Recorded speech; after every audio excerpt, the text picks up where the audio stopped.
Зохиолыг бичсэн Нэм Аргачаагийн Эрдэнэбат. Зохиолыг уншсан Батболдын Очор.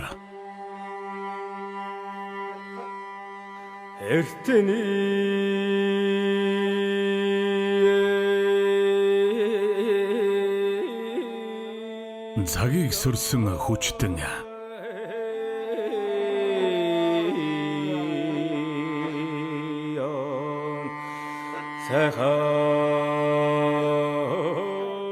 нутаг нутгийн хурдан буян газар газрын хүч дээрс нэгэн дэнжид багтаж ятан цугларсан тэр нэг жилийн сумын наадам санаанаас минь ёр гардаггүйсэн. Энэ бол их Монгол, Ирээн хайрхан Батхан, Хөгн хаан Онгон, Самт хайрхнуудын хүрээ дунд орших Монгол нутгийн хүйс газар бүрд химээх бэсрэгхэн сумын дэлгэрхэн наадам билээ.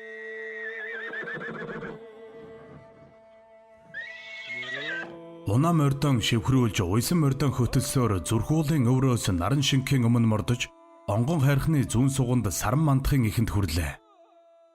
Энд бид хоноглох юм. Бид гэдэг нь үеийн хідэн хөвгүүд юм л да. Маргааш наадамд уралдах мордон манаж сумын төвийнхөө наахантай тийм хонож буй хэрэг. Бидний морьмал уйдагч гэж юу байх вэ? Сум явсан ах нарын үгээр л.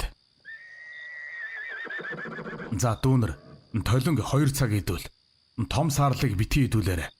Хонгор морин нэмнэж хоноорой. Өглөө эрт очин шүү та нар. Гэх мэтийн түмэн захиастай л үлдсэн уучрааж олохгүй үеийн хідэн хүүхэд. Миний хувьд гэвэл гэр сумын төвд харин зуны амралтаараа эмээгэндэн очиж цөөн хідэн малдаан хамжаар болдог санаатай.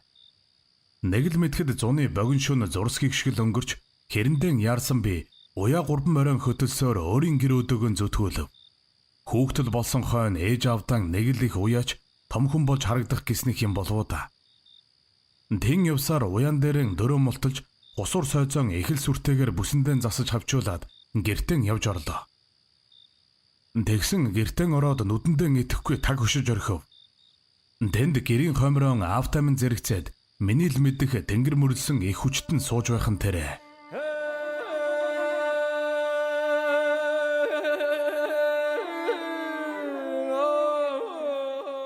1941 оны төмөр могоо жил дэлхийд дахныг дайны харс өдөр нөмөрч эхэлсэн хүнд бэрх цаг үе ажээ. Тэрэл цагт Төв аймгийн Эрдэнэ санд сумын нутаг Хадан хошуу хэмээх газарт нэгэн эгэл Монгол хүү мэндэлв. Ийн мэндэлсэн хүү бол эцэг чанцал их хажид нарын хаан 11 дахь хүүхэд нь болоо.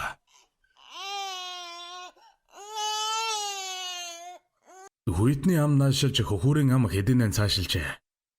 Гэрийн эзэн чанцал эзгүй байх бөгөөд нялх биетэй хажид бүсгүй эхэл ядруухнаар хүүгэн хөхүүлэх айдаж суун. Угаас ихээр ядарч нэрэлсэн бүсгүйн бие тэнхрэлгүй байсаар энэ хүрсэн тул хүүгэн хөхүүлэх гэдэг нь хүсвч эвлэхгүй зовнил болоод байв. Хажид аажуухнаар толгоо өргөж гэр доторхон тойруулж гарна. 2 том нь аавдан хамжаар болж гадуур яваажээ. Харин багавтар 8 хүүхэд нь 5 ханат гэртээ багтаж ядан байхаагаад хуурсан бор гүрлийг багхан сүтээ зуурч идээд баяр хөөртэйгээр инээлдэцгэх билээ. Бүсгүй үрсэн хараад үл ялгхан инээмсэглэв. Энэ мөчөд гэрийн хаалга сэвхийн нэгдэж гаднаас нэгэн хүмүүн орж ирлээ. Хажид түүн тийш хараад аанал инээмхийллээ. Хажид ах минь та өөдөөсөө яаж аван да? Танайхан сайн уу? Гэсэр босхийг завдав. Эл орж ирсэн хүн нь хаждын төрсөн ах жигжид ажээ. Жигжид мэд мэдэж хоймрон гарах зуртан би ядруу охин дүүгэн харж битүүхэндээ сэтгэл нь өмөрнө. Гэвч айдуухан инээмсэглсэн хэвээр. Хажид минь цайц уу яах вэ? Хүүхдүүдээр хийлгээд өрх. Чи сууж үз. Гэд дэрэгдэн байх түнжин толгойтой багхан бор хүүгийн толгой гэлбэв. Хажид хэдий ахынхаа үгийг сонссон ч чимээгүйхэн инээмсгэлсээр аяганд цай дүүргээд жигждэд барилаа. Дэгсний хойно сая нэг мөмө нөхөж уйлгнах манчуутай үрийнхээ дэргэд очиж суув. Гэр дүүрэн хүүхэд шуугилдаж шинэ хүний уйлах шалтгааныг бас хэдээр нэмэн. Жигжид эл бүгдийг харсаар суухтан аягтай зэлгэн цайг чимээгүйхэн ууж дуусгажээ. Тэгсний хойно дүүдэн багхаан төхөж суугаад хажта дүүмэн чи их л ядруу байна. Хүүгэн хөхүүлэх бүхэл угж бэлтгэж ч хэцүүхэнд харагдана. Энэ олон баг хүүхэдтэйг цаад муу чамцалч нь өдрийн бор хоногоон болгох гэж нуруу тэнийг ирэхгүй л явна лээ. Гэснэн хэсэг чимээгүй болов. Хажид дуугарсангүй аажуухан босоод өмнө гал дээр тавьж орхисон жижиг цагаан савтай сүг авч эвэр өгчөнд юулав. Жигжид чимээгүйхэн ширтсээр л суун. Олон баг хүүхдийн шууган гэдэг нэгэн герт барьхаажээ. Бүсгүй эвэр өгжаан барьсаар хүүгэн энгэртээ авав. Саяхан л хөхөн ирж уйлан байсан хүү хээтэй цагаан давууг гараар ойж хийсэн эвэр өгчний хөхийг бяцхан амаараа тэмтжсээр эрэхгүй олж өмхэд санаа намарсан мэт гүд залгилна. Хажид түүнийг нь харж инээмсэглээд ах өөдөө харлаа. Ах минь, эн чинь бидний л амьдрал. Бид алцахгүй дээ. Энэ муу хүүгээл нэг бор хоолнд дөхүүлчихсэн гэж бодох юм. Гэд хажид уртаар санаа алдав. Жигжид тэгтэн их л шидэв бололтой хоолоо засаад. Дөөмэн чи аанг. Гэгтэн зэрэгцээд нэгэн баг хүү ордуу болон уйлж яриаг нь таслав. Хажид жигжид хоёул уйлагч хүүгийн зүг харлаа. Баг бор хүү ахтаан шогдуулсан ажээ. Гэр дүүрэн шууган болж угжаан хөхөөд арайхийн тавирч байсан нэлх хүүг хүртэл өмөлж орхихон тэрэ. Хажид аанал босч угсгийлээ. Тэрээр шоглуулсан хоёр хүүгийнхээ хонгон дээр зөөлөн алгадах аятаад. Гарч тоглоцгоо. Хүнтэй хэдэн үг солиулна гэж байхгүй шүү. Гэсээр эргэж суудалтан суулаа. Энэ зууртал бүсгүй хамар хийгээд духны хөлс нь хэдийнэ бурцаажээ. Уйлсаар гэрээс гарах хоёр хүүг дагаад бусад хүүхдүүд ч бүгд гарлаа. Ингэж гарсан хойно хүүхдүүд хэсэгтэл гадаа тоглохыг хажид юу сандах вүлээ. Бүсгүй тоонуудоо хараад өнөөдөр овоо дулаан байх бололтой. Энэ хэд маань гадаа жаахан тоглогтой. Гэснэн ах өөдөөгөө харж инээмсэглэлээ. Гэрт одоо л нэг хоёр хүн хэдэн үг хэлэлцэж болохоор болжээ. Жигжид аажуухан босч дүүгийнхээ духан дээр удаанаар үнэрлээд эргэж суулаа. Тэгснэн дөөмэн олон үгээр яахав. Хүүгээ надад өгчих. Ах нь хүн болгож дөнгөмц. Ураг садандаа л хойно хэний дөсг нь ялгаа юу. Хэмээж шидмэгхэн хэлхэн тэрэ. Хажид чимээгүй суусаар бодол болж хүүгийнхээ нүрийг зөөлнөр үнэрлэн. Харин жигжид цааш үргэлжлүүлжээ. Та хоёр минь 10-10 хүүхэдтэй улс шүү дээ. Одоо наад биеэн хар. Чанцал эр хүн хойно чимээгүй л яваа болохоос чамаас ч илүү тээж яваа шүү. Хүүгэн ахтаа л өгчих.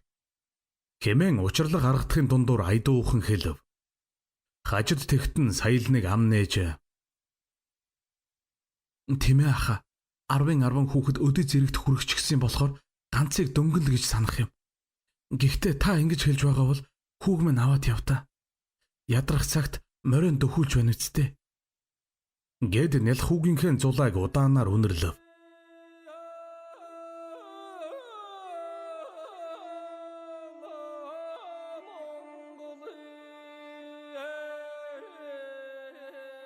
Зун цагийн наран баруунаа дайлсаар тогтож зулаа шатаам халуун багхан боловч буужээ. Өндөр бормоор унсан ганц хүн сүрэг хөндийг туулсаар багхан устай хонхор өөд яаралгүйхэн орж ирлээ. Энэ бол 13 настай хүү Жигждийн Мөнхбат болоо. Тэр усны зах руу хондон оруулах зуртан ойрмогхон буудлаж буй Орос цэргүүдийн зүг хараа тавьсаар явна. Тэнд 4 том машинтай уулс дөнгөж бууж байх бололтой. Мөнхбат явсаар усан дээрээд мориныхон хазаарыг мулталж таваар нь услав. Ингэхдээ орсуудаас нүд салгахгүй сонирхсон хэвээр. Гэтэл тэдгээр орсуудын зүгээс нэгэн хүн нааш онцгойрон гарч ирээд өөрийнх нь зүгт гараараа даллах нь тэрэ. Хүү морин хазаарлаад шуудхан л мордлоо. Түүнийг явсаар хурж очвол шингэн шар сахалтай өндөр хижээл орс инээд алдсаар угтаж ирэв. Орсэр хүүг очмогц шууд л хондын зүг заагаад ямар нэгэн зүйлийг хэлнэ. Хүү эргэж хонь өдөөгөө харав. Уснаас гарч буй хонд бэлчээр өдөөгөө гарч байхаач. За эднэр ч хоол идэх гээд байгаа улс байна да. Гэж хоромхон бодсон Мөнхбат хэсэг бодлогошроод нүд нь галтайгаар сэргээд ирэхэн тэр. Тэгснэн хондийнхын зүг дахин харлаа. Уснаас гарч гүйцсэн хондын сүлд өрөөсөн хөлн өтөж доголсон бор халдсан төлөг нь харагдав. Хүү төлөвний зүг хуруугаараа заав. Өнөөх Орос эр Монлинэд алдсаар толгой дохих ажээ. Хүү өөрийн мэдих хэдхэн Орос үгний нэг болох Иест гэдэг үгийг хэдэнтэй давтаж хэлчихэд хоньныхон араас шуугууллаа. Хүү тийм явах замдаа энэ хідэн Орост доголд туссан төлгөөн зарчгая. Угаасаа туурайн салаа нүтсэн байна үлээ. Одоо мал болохгүй. Өтсөн хөлийг л харуулж болохгүй юм шүү. Харин эднэр хідэн төгрөг өгөх бол гихмитийг бодсоор инээд алдаж довтолгоно. Төдөл удалгүй морин тушиж оргисон хүү ганцхан дайраад л доголтой бор халдсан төлгөөн бариад авах нь тэр. Үнийг нь харсан Орос ирч мал төхөөрөг хутгаан олж аваад яаруухан алхасаар түн дээр ойртох ажээ. Харин Мөнхбат хүү тэр Оросыг хүлээсэнгүй. Бүсэндээ үргэлж зүүж явдаг үйсэн ичтэй хутгийг ширэн хүнээс нь цуг татаж аваад хормын зууртал өнөөх төлгөөн Эдбат хийчихэн тэр. Тэгээд толгой өргөж харвал Орос эр холхон айлын зайтай ирж байхажээ. Хүү төлгөнийхөө өдтэй хөлийг ширээр нь тастаж аваад холхон шидэж орхив. Яг энэ үед Орос эр инээд алдсаар ирж таарлаа. Тэр ирмэгцээл хүүг харж дуу алдаад молодец хэмээн эрхий хуруугаан гоцоолгоно. Сансан хэрэгэн нэгэнд бүтээсэн хүү духныхаа хөлсийг нэгэнтээ шудраад адтайгаар инээмсэглэлээ.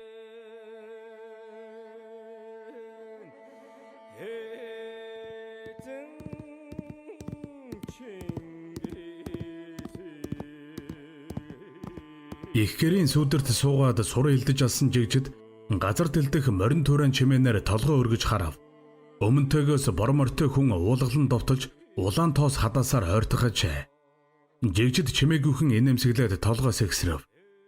Харин бор мортой хүү аавынхаа хаяандаа суухыг хараад саял нэг морины амыг татаж багахан гэлдрүүж эхэллээ. Угаас морины хөлд цус буулгалаа хэмээн зэмлүүлэхийг тэр юу сандах вүлээ. Хүү морин үж орхиод хэрэндээ том алхасаар эцгийнхээ дэргэд очиж газарт завлан суулаа.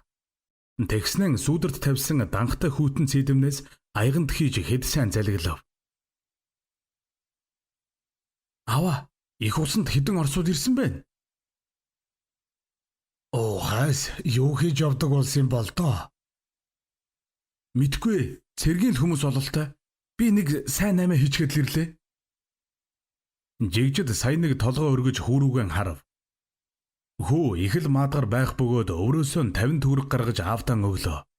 Тэгснэн нөгөө мө өттэй хоёр төлгөний нэгийг нь зарчглаа аваа гэж хэлээд их л додгор суухаж. Жигжид мушгиж суусан сураан цааш тавьж орхиод хүү өдөөгөө нугцтайхан ширтэв. Тэгснэн за хүү минь чиний хувьд сайн наймаа болж. Гэхдээ ийм ов эр хүнд хэрэггүй байдаг юм. Мөнгийг нь буцаагаад аваачиж өг. Дахиж ийм муухай ажил бүү хийгээрэй. Хэмээхэн тэр. Хүү чимээгүйхнээр толгоогоо маажаад 50 төгрөгийг авч өртлөөд эргэж мордлоо.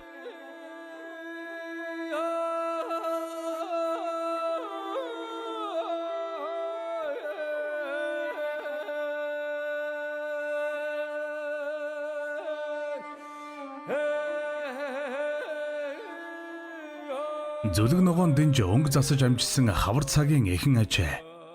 Майн баярт зориулсан хүчит бүхийн тойргийн барилдаан эхлээд өдөржин өрнөж тэргүүн байр булаалдах бөхчүүд тодорхой болоод байв. Энд энэхүү барилдаанд Төв аймгийн Лүн сумын 7 жилийн сургуулийн 7 дугаар ангийн хүү Жигждийн Мөнхбат зодоглож буй. Тэрээр тэргүүн байрны төлөө Бат Эрдэнэ хэмээх Монгол улсын эдэрхэн начинтай нэг ч уналгүй торон үлджээ. Хоёр бүхийн барилдаан эхлээд 2 цаг орчим болсон ч хаялцаж чадсангүй. Начин багхан бухимдах мэт талбай тойрч алхана. Жингэх дор хурсан олны нүдэнд Мөнхбат хүү ирэхгүй өртөж хөгшин залуугүй л дор бүрнээ гайхан шагшилдах авэ. Эн чин шаггүй хүү айхчнээ холдоо юм дуулгах вэ. Хэлээд яах вэ? Өнөө Жигждийн нүдний булаа шүү дээ. Йоо, морины нуруу амраадаггүй нөгөө жаахан шарн мөн үү? Мөн байхаас яах вэ? Эцэг нь ч чамгүй ноцолдсон хүн дээ. Эрөөс ч эсхий сонно гэж үнэн юм да. тангад ламаар бүхийн эрдэм заалгадаг гэн билээ. Хүй тэр ээдээ начин аваад залчих нь байна шүү. Ирэх вэшээ улсын начин хүн нэрээ бодох байлгүй дээ. Зүггүй тарих байгаа юм. Ухаантай шиг явбал манай нутагч нэг сайн бүхтэй болох нь дээ.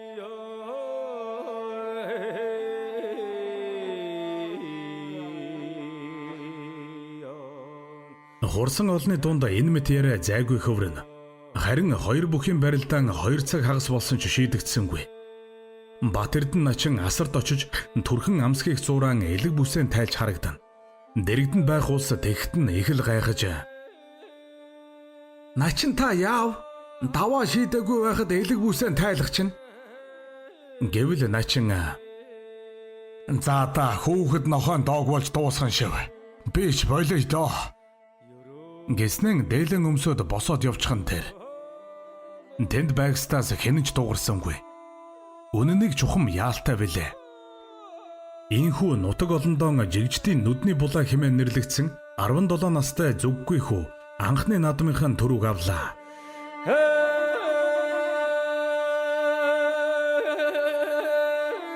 Ингэснээр бүх болон болох ёстой гэсэн итгэл нь Улмаач Батчин дэвжив.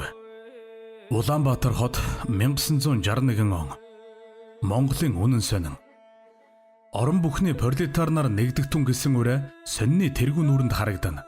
Харин нэгэхэн буланд нь Монголын бүх ард түмний Спартакиадыг 4 жил тутам зохион байгуулах тухай тусгагджээ.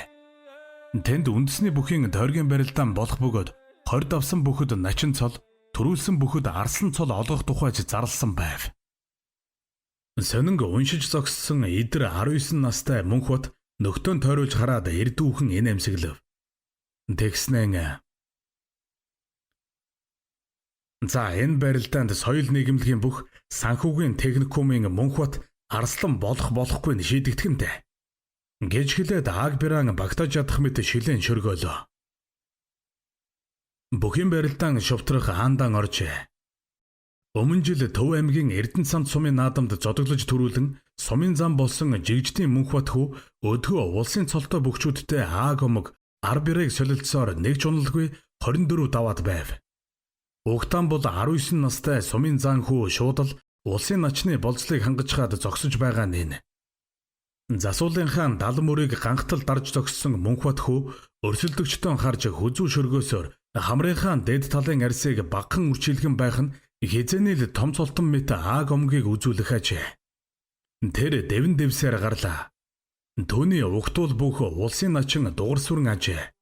Хоёр бүх өрсөөр төдийл удсангүй. Залуу сумын зан ганцхан дайраад хүчтэйхэн шилдээд орхив. Начин урагшаа шургачин газарджээ. Харин түүнийг өндөөхэд өрөөс нь нүдэнд бүлтрээд аягнаасаа гарсан байхач. Мөнхбат харин түүнийг нь анзаарсангүй шуудхан эргээд дэвчгэн тэр. Дугар сүрэн начин арай хийж хөл дээрээ босоод өөрийн гараар бүлтэрсэн нүдэн аяганд нь буцааж оруулав. Тэгмэгцэн ажиггүйгээр мөнхбатад тахиман өгчгөөд. За дөөмөнд төрүүлээрэй. Хэмээн ерөөлөө. Дараагийн онолт таарчээ. Тэр бол улсын начин Зундуй байв. Тус барилдаанд 24 давж улсын заны болцол хангачгаад байгаа нэгэн ажээ. Мөнхбат учиртайгаар өрлөө. Ирмэг гэж өөрөөс нь дутах юм алга. Гэсэн ч залуу хүү ганцхан сэнжигдээд гуд татаж орхих нь тэр. Зундуй начин агаарт нэг хий эргээд дал мөрөөрөн тас хийтэл шороотхон тэрэ. Мөнхбат тахиман авахаар хүлээж зогсон. Харин Зундуй начин явглан сууж хэсэг болоод аажуухан өндөж газарт нэгэнтээ нулимв. Начны цээжинд цус амтагдах бус. Харин цус хаг харавсан нь тэр ажээ. Бүхийн барилдаан үргэлжилсээр хөлийн цэцгийгээд үзэгч олон дарга мяндагтнуудын дунд залуу хүү мөнхбатын тухай яриа жигжиг өрнөнө. Үгүй энэ чинь яадаг харгас бурангүй нөхөр вэ? Манай томчууд бүгд л унчих уу? Тэглээ яалтч алах. Бас их тэнхээе. Харин мөнхбатын хувьд төрүүлэхэд ганцхан даваа үлдээд байв. Учраа бүхэн улсын зан гүр бадам ажээ.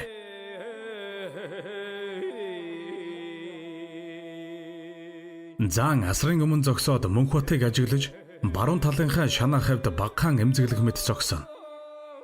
Түүний шүд нилээдгүй өвдөж хацар шанаа нь үлэмчхэн хавтжээ. Гэсэн ч цол ахиулах боломж хэмээн үзэх Заан юунд дэс торох. Дэвэн дэвсээр гарлаа. Төдөлгүй хоёр бүх сэрвүү сайхнаар урж эхлэв. Барилдаан мөн л удсангүй. Залуу хүү ганцхан дугтраад л тэрийг хадаачихан тэр. Гүр бадам тэгтэн нэгэнтээ дуу алдан яолжээ. Түүний өмнөх газарт эдээ буглаатайгаа суг үсэрч унсан араа шүд нь чороотой холилдож харагдана. Заан газарт хөсөр хэвтэх шүдэн хараад муухан инэмхийлсээр босч тахимаан өгөв. Одоо түүнд өвдөг шүд үгүй болжээ.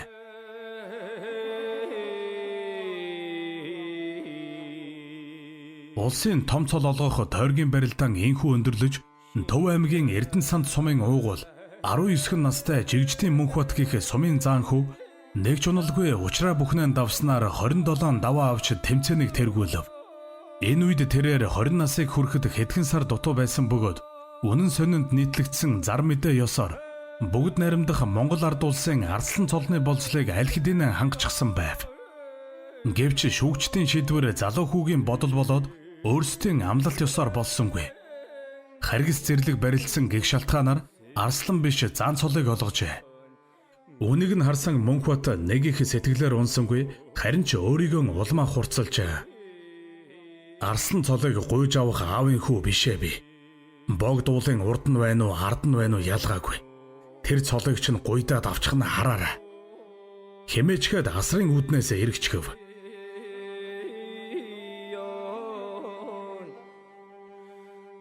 Одоо түүнийг сум орон нутгийнх нь Жигжтийн нүдний булаа гэхгүй болж Монгол улс даяар бүгд найрамдах Монгол ард улсын Заан Жигжтийн Мөнхбат гэх болоо.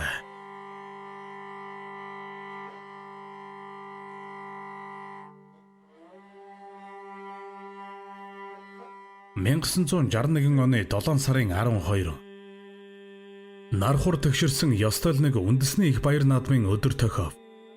Төв цэнгэлдэх хүрээлэн үзэгч олноор дүүрч туг дарцаг лоозон тэргүүтнээр өвч бүрэн чимгэлжээ.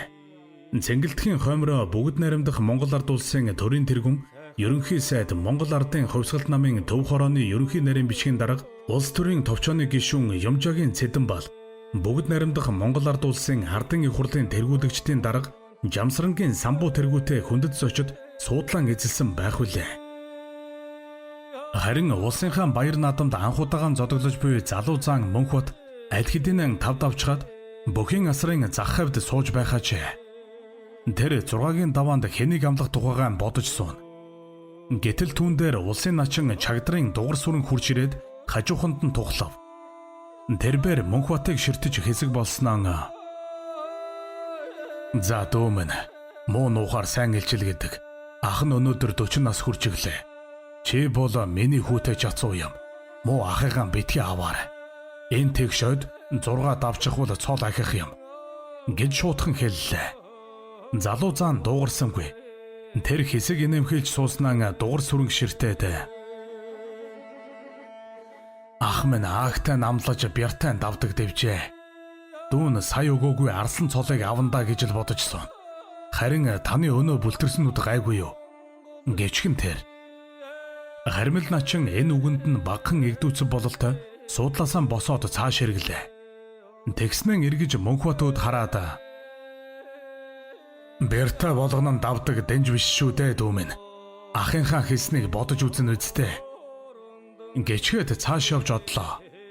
Үүнийг нь сонссон залуу Зааны ааг омог бүрж багтаж ядаад ирэх мэт болов. Тэр ам авахаа нэгэнт шийджээ. Бэртэн л даванда. Надаас бэртэ хэм байна. Гэсэр Мөнхбат суудлаасаа босов. Түүнээс төдийл удалгүй ам өгтүүл зарлагдаж 6-гийн даваа эхэлжээ.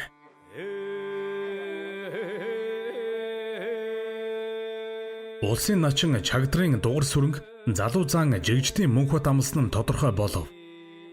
Үүнийг сонссон хармил начин шүд суусаар бослоо. Түүний амнаас гарсан ганцхан үг нь тийм бэ гэсэн төдийл байв. Мөнхбат дугар сүрнээр барилдахаар урьжээ. Сар гарихны өмнө нүдийг нь бүлтэртэл шидэснээ санаад залуу Заан их л бардан байв. Тэр шуудхан дайрчээ. Гэвч хэрэг явдал санснаар болсонгүй. Газар нүүрэнд нь тулж ирээд л унчхан тэр. Мөнхбат гарын алга өдөө нулимсаар өндөв. Харин хармил начин зааны болцлон хангаж хаад цааш твэд явж байхаж тэр эргэж ирээд дахин авмагцаан. Дөө минь дэнж бөлөгдөггүй юм шүү. Хойшид санаж барилдаар. Гэчгээд духан дээр нь үнэрлэв. Бүгд наримдах Монгол ард улсын залуу зан Мөнхбатад хэлэх үг үнэндээ л олдсонгүй. Тэр жилийн наадам түүний хувьд ин өндөрлөх болов. 20 настай залуу заанд дараа жилийн наадам даанчиг хол санагдана.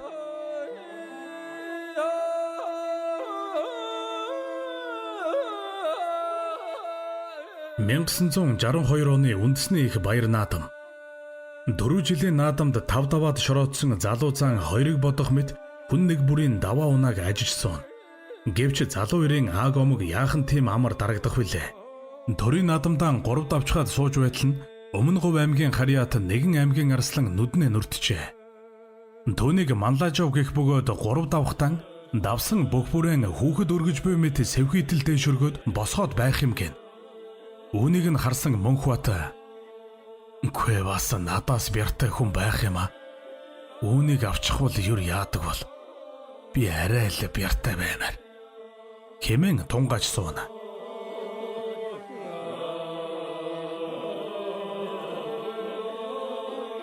Залуунаас задрах шахсан бэр хоёрыг яалтай. Гэсэн ч тэр Манлажавыг шуудхан авчихсангүй. Саяхан хамтдаа заан цол авсан Өмнө Говийн Дэмүүл дээр очиж байр байдлыг асуухаар шийдэв. Мөнхбат шуудхан Дэмүүл дээр очиод "Хөөе, танай нутгийн энэ Манлажав гэгч юу н тийм их бяртай хүн үү? Би нэг үзчихмээр байх юм." Гэвэл Дэмүүл инэмхийлээд дуугарсангүй. Энэ нь залуу зааны хор шарыг бүрчих хөдлөгчээ. Дэмүүл зан тийм байсаар нэлээд шалуусны эцэст Мөнхбатын янзыг үүсгэр шийдэв. Тэр Мөнхбатад багхан ойртоод их л зөөлнөөр "Цаадах чинь бяртай ч арга байхгүй. Яахав санаанд чинь багтаад байвал чи хамлалта. Харин удах тусмаа чангардаг хүн гэдгийг нь санана байц. Биендээ дасгаад яахав? Шуудхан дайраад унахчгаарай." Гэчгээд цааш яваад өгөв. Мөнхбат толгой догсоор хоцорлоо. Харин Дэмүүл зан өөрт нь ам их хийж явсныг тэр яахан мэдэх. Гагцхүү тэр бяртнаас илүү бяртай гэдгээ л харуулахын л хүслэн болж орхиод байв. Энэ үед Дэмүүл зан аймгийн арслан Манлажав дээр очижээ. Тэрээр Манлажавд хандаж "За чамайг одоо Мөнхбат амлах вэ? Надаас баахан шаллаа.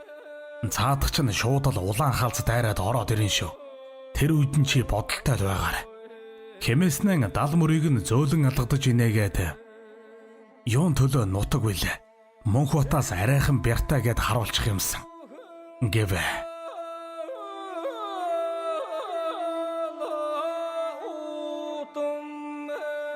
Хүчит бүхийн барилдааны 4-ийн даваа эхэлжээ. Залуу зан Мөнхбат өнөөхөл янзаараа хардаг догшин байх бөгөөд бүхэн хайсаар очиод шуудхан л өрөв. Харин 4-ийн даваанд авхай начинд өвдөг шороодчход байсан Дэмүүл тэр хоёрын барилдааныг харсаар холгүйхэн зогсон. Мөнхбат ч шуудхан дайраад явчихав. Гэхдээ эртнээс инкийг нь мэдээд бэлдэж байсан Манлажавд 2 хөлөө гозоотол тонгруулаад дор нь орчихон тэр. Ил бүхнийг харж зогссон Дэмүүлийн дотор нэг л айгүй болоод явчихав. Тэр амандаа "Би чинь ямар нүгэлтэй жудаггүй юм хийчихвдэ" гэж шивнээд Мөнхбатын зүг харж чадахгүй зогслоо.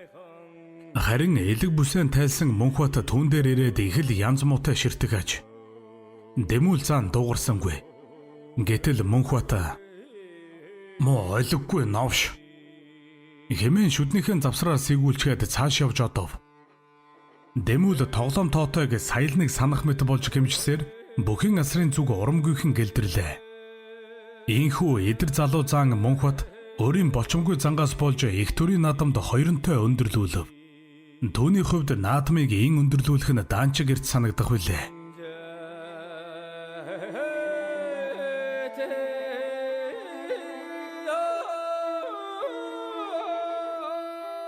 1965 он Баяр наадмын төрөө үзүр бүхийн барилдаан тунчиг удахгүй эхлэх ажээ.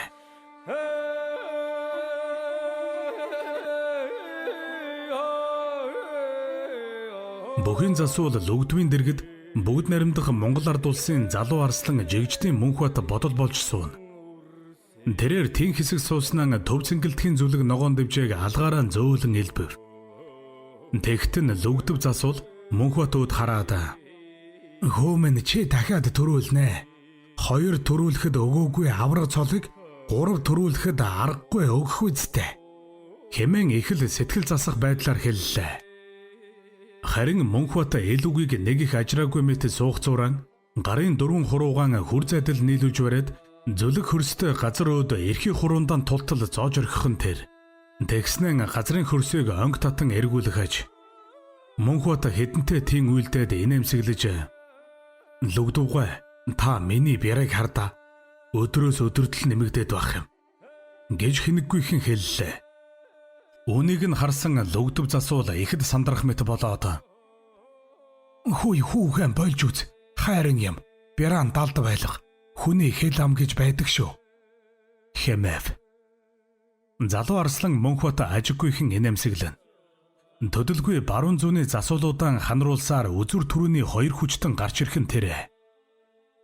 Зүүнээс 1963-1964 оны улсын баяр наадмын түрүү бүх бүгд наримдах Монгол ард улсын арслан жигждийн Мөнхбат. Баруунаас бүгд наримдах Монгол ард улсын залуу зан хорлоогийн баян мөнхнөр дэвэн дэвсээр төв цэнгэлтгийн гол хэрд хүрэв. Тэгмэгц хурсан олон түрхэн шуугилдаж 2 залуу ирийн омог хүчийг улмаа дэврэгнэ. Төдөлгүй барилдаан дуусч залуу арслан жигждийн Мөнхбат их төрийнхөө наадамд 3-тай манлайлав. Үзүр түрүүний 2 бүх эндэр өөд гарлаа. Бүгд наримдах Монгол ард улсын их удирдагч Юмжаагийн Цэдэн бол Жамсрангийн самбуунаар бөхчүүдэд баяр хүргэж тоосон. Тэгэх цагдор төрийнхөө наадмын төрөг 3-тай аваад буй эдэр 24 настай Мөнхбат арслангийн омог шар багтаж адан байхав. Тэрээр бал дараага самбуу дарга нарын өмнө очиод шуудханлаа.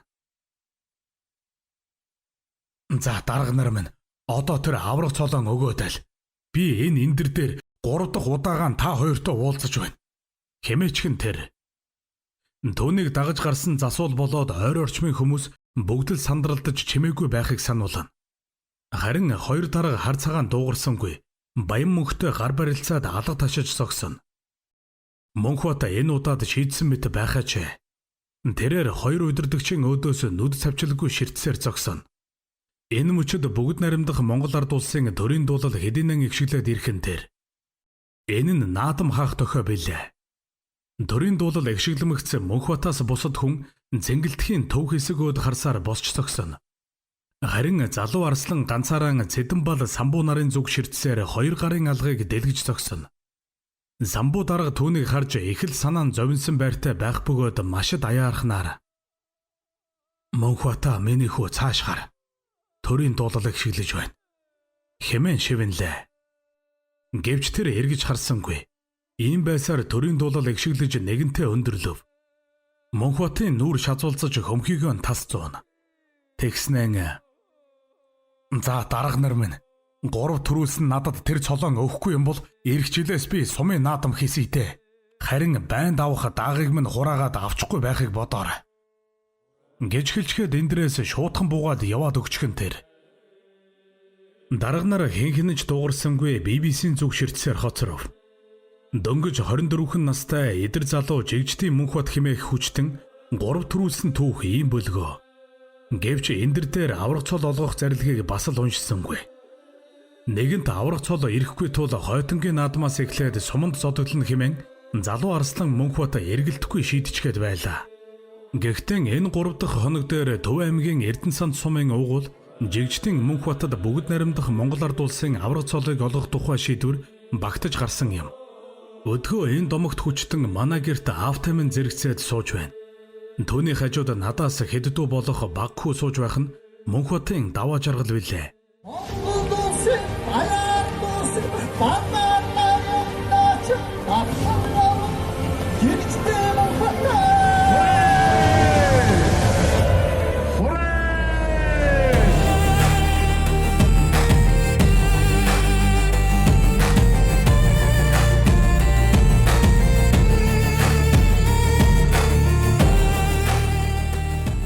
төлөвхөн хэрнэн эгэлгүй бас энгүй энэ хүмүүний түүх цаашид улам өрнүүнээр үргэлжлэх болно. Нэгдүгээр хэсэг төгсөв. Монгол хүчтний тэнгэр цагаан хямар та бүхнийг мөнхөд ивгэх болтугай.